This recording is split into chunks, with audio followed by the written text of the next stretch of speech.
네, 안녕하세요. SG 입시 컨설팅의 컨설턴트 강성환입니다. 수능 하루 앞둔 시점인데, 내일이면 이제 많은 분들이 수능을 보게 되시고, 그 다음에 뭐 해방감을 느끼시기도 할 테고, 그 다음에 뭐좀 생각했던 것보다 결과가 안 나오는 경우도 있을 거라고 생각합니다. 일단 오늘 영상을 찍는 이유는 여러분들이 수능을 친 이후에 어떤 점을 준비했을 때, 나중에 대학을 응시하고 그 다음에 합격을 하는데 조금이라도 도움이 될 수 있을지에 대해서 설명을 드리기 위해 영상을 찍고 있는 거고요. 크게 5가지 소제목으로 이야기를 진행해 보도록 하겠습니다. 네, 첫 번째는 지원 성향을 확실하게 해달라라는 것입니다. 지원 성향이라는 거는 굉장히 다양하게 해석을 할 수가 있는데요. 일단 가장 기초적인 것부터 가자면은 여러분들이 이제 세계군에서 지원을 하게 될 텐데 나의 지원 공격성이 어느 정도인지를 파악하라 라는 겁니다. 예를 들어서 이런 케이스가 많죠. 저도 매년 재수생, 삼수생들을 컨설팅을 하기도 하는데 그런 분들이 이제 저한테 항상 얘기를 해요. 얘가 모의고사 때 성적은 정말 잘 나오는데 수능 때 망쳐서 재수를 하게 됐어요. 근데 재수를 했는데 또 성적이 안 나왔어요 라고 하시는 경우도 있고, 삼수생인데 올해는 꼭 대학을 가야겠다 라고 말씀을 하시는 분들도 계시고, 재수생인데 한 해 더 해보겠다 라고 말씀을 하시는 분들도 계세요. 그런 것처럼 나의 지원 공격성이 어느 정도 되는지에 대해서 확실하게 정하시길 바랍니다. 그 다음에 이런 것도 이제 지원 성향이 될 수가 있겠죠. 저는 경기권 사는데 인서울 대학 혹은 경기권 대학은 가능한데 지방에서 자취를 하거나 이런 건 조금 힘들 것 같아요. 그래서 서울, 경기권대로 대학을 잡아주세요. 혹은 여학생인데 저는 여중 여고를 나와가지고 여대를 가는 건 좀 꺼려진다. 그래서 여대는 제외하고 지원 전략을 짜달라 라고 얘기를 하실 수도 있고, 부산 사는 남학생인데 저는 인서울 대학 중에서 한 건국대 정도 이하라면은 그냥 서울로 안 가고 부산에서 부산대나 부경대에 지원할 생각입니다 라고 하는 것도 지원 성향이 될 수가 있겠죠. 그래서 지원 성향을 확실히 해서 여러분이 그걸 글로 좀 혹은 텍스트로 정리를 해보시는 걸 추천을 드립니다. 왜냐면은 이게 나중에 여러분들이 지원 전략을 짤 때 객관적인 근거로 나와 있고, 그게 이제 본인 스스로 되뇌이면서 내가 이 대학이 가고 싶지만 실질적으로는 나한테 이건 맞지 않는 대학이다 라는 걸 여러분들이 선별을 할 수가 있거든요. 그래서 지원 성향을 확실히 해서 좀 정리를 해라 라고 말씀드리고 싶고, 두 번째는 목표는 확실히 하되 대학을 선택하는 데 있어서는 유동적으로 하자라는 거고요. 이게 어떤 의미냐면은 그런 학생이 있었어요. 홍익대학교에 대해서 굉장히 로망을 가지고 있는 학생이 있었거든요. 왜 그렇게 홍익대를 꼭 쓰려고 하니? 라고 물어보니까 저는 그 홍익대학교의 자유로운 거리와 문화가 넘치는 그런 거리 분위기가 너무 좋다라고 하더라고요. 그런데 그 학생 같은 경우에는 홍익대학교 자율전공을 꼭 쓰겠대요. 홍익대 자율전공이 작년까지는 어떤 식으로 인원을 선발을 했냐면은 4개의 영역 중에서 자기가 잘 본 거 3개의 과목을 반영을 하는 시스템이었거든요. 반영률은 각자 3분의 1씩 해가지고. 근데 여기 합격자들이 100분이 한 290 정도였어요. 290이라면은 각 과목별로 93 이상이라는 얘기겠죠. 자, 93 이상이면은 세 과목이 거의 다 1등급에 근접한 학생들이란 말이에요. 성적이 좋은 학생들이에요. 그러면은 홍익대학교 지원하는 학생들은 어떤 학생들일지 딱 그림이 그려지잖아요. 수능에서 한 과목 성적이 유독 떨어지거나 혹은 한 과목이 기존에 원래 약했던 학생들, 그런 학생들인데 나머지 과목은 성적이 다 괜찮아요.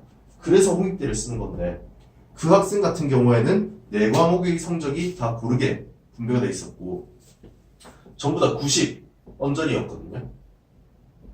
90 언저리 곱하기 3을 해봐야 270밖에 안 나와요. 이거 96이네요.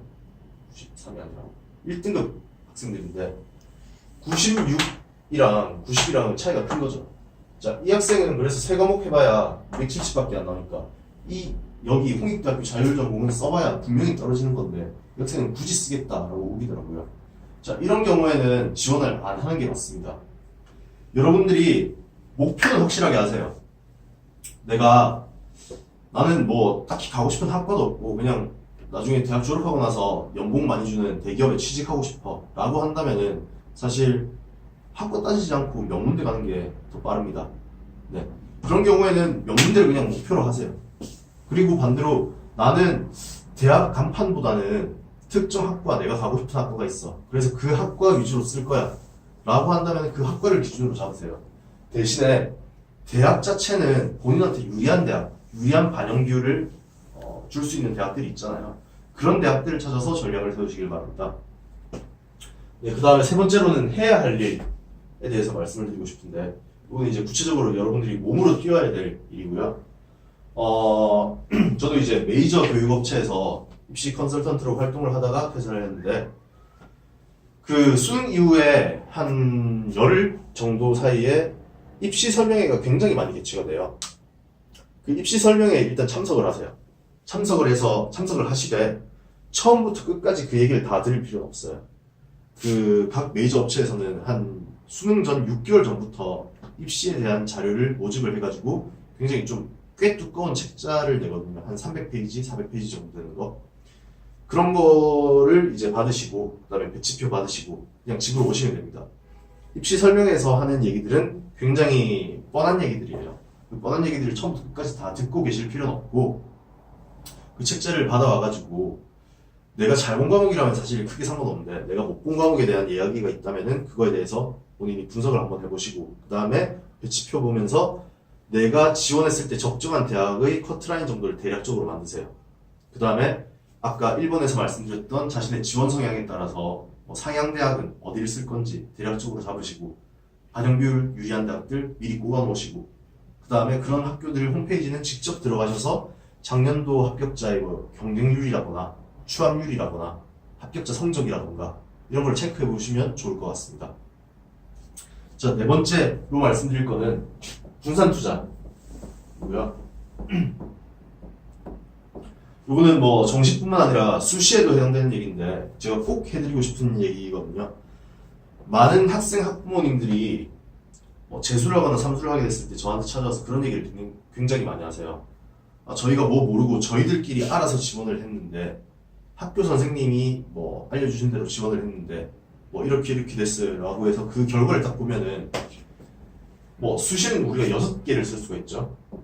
6개 대학을 쓸 수가 있는데 뭐 1번부터 6번까지 대학 수준이 다 비슷해요. 그럼 제가 반대로 붙자면은 이거 만약에 대학 수준이 다 비슷하기 때문에 그 다음에 자소서는 뭐 1번부터 3번까지는 거의 동일하게 썼고 4번만 약간 다르게 썼는데 이거 6개 대학 다 붙거나 다 떨어지면은 어떻게 하실 거냐고. 6개 대학 다 붙으면 그 중에서 그거 뭐 6개 다 다닐 수 있는 게 아니잖아요. 분산 투자를 하셔야 돼요. 내가 만약에 수시에서 뭐 지원을 할 건데 나는 정시 성적이 내신 성적보다 더 좋거나 자신이 있다면은 이 수시 6개는 상향 지원으로만 써주시는 게 맞고, 그 다음에 정시를 갔는데 내가 재수할 생각이 없다면은 상향 하나, 적정 하나, 그 다음에 하향 지원 하나 확실하게 해주시는 게 좋아요. 이 확실하게 한다는 건 어떤 의미냐면은 하향 지원은 최초 합격이 나와야 됩니다. 그 다음에 적정 지원은 1차 추합이나 2차 추합이 나오는 거, 그거를 이제 저는 적정 지원이라고 보고 있고요. 최종적으로 합격을 하거나 혹은 대부분은 불합격이 나오는 게 그게 상향 지원이라고 얘기를 해야 되는데, 뭐 1차 추합됐다고 해서 그걸 상향 지원으로 보고 뭐 최추합 떴는데 그걸 적정 지원으로 보고 이건 좀 잘못됐다라고 저는 생각을 하거든요.